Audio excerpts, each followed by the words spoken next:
And welcome back to the DonBest.com studios. I'm Pat Williams with Kenny White. We're talking Monday Night Football. Let's go to Heinz Field. Pittsburgh hosting Kansas City.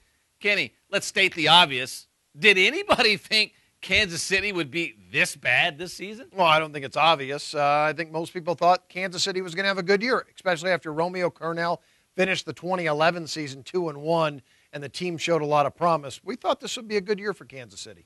Hey, before we go into the matchup of this game, let's check out Todd Furman and do some line science. Thanks, Pat. A little line science for Monday Night Football. Pittsburgh Steelers opened a 12.5-point favorite, total 42.5. Numbers down to 12, and it's probably not your true position. You look at this game, the betting public's only going to bet it one way. So if you like the Steelers, get down now. This number may close 13.5. Kansas City, they're not playing for much at this point. Team has struggled to find an identity, and Todd Haley has come out publicly, said his goal is to run up the score. I think this game comes in under the total. Kansas City probably doesn't get to 14, but this number may climb that high when you talk about a highly public team in the Steelers taking on a downtrodden franchise like the Kansas City Chiefs. Kenny, basically what Todd's saying, bet it now because it's going up before kickoff. Oh, and I concur all the way, Pat. I think this line will close 14. There's no other way to play the game, but the Pittsburgh Steelers covered 3 straight right now, and they are really starting to come together. Antonio Brown, a very important cog in that offensive wheel for the Pittsburgh Steelers. He's out. They got all the running backs nicked up in some way, shape, or form. Tomlin's going to want to shorten this game. It feels like it's going to be low scoring to me. I would hope a 12 to 13-point favorite is not trying to shorten a game.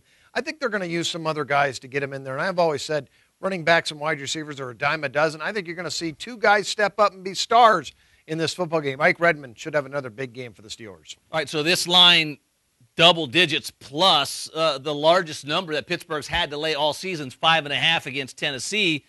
They were almost in this exact spot last season in Kansas City, laying 10.5. They go in there, stink it up 13-9. What incentive do the Pittsburgh Steelers have to cover this big number? Well, that's always an important part of handicapping, trying to find incentive for a team to play. You never like to lay big numbers in the NFL. So as I think it's going to go up, I'm going to lay off the game. If it hits 14 and gets that high, I have to start to take a look at the underdog in this game because you're right. No incentive for the Steelers.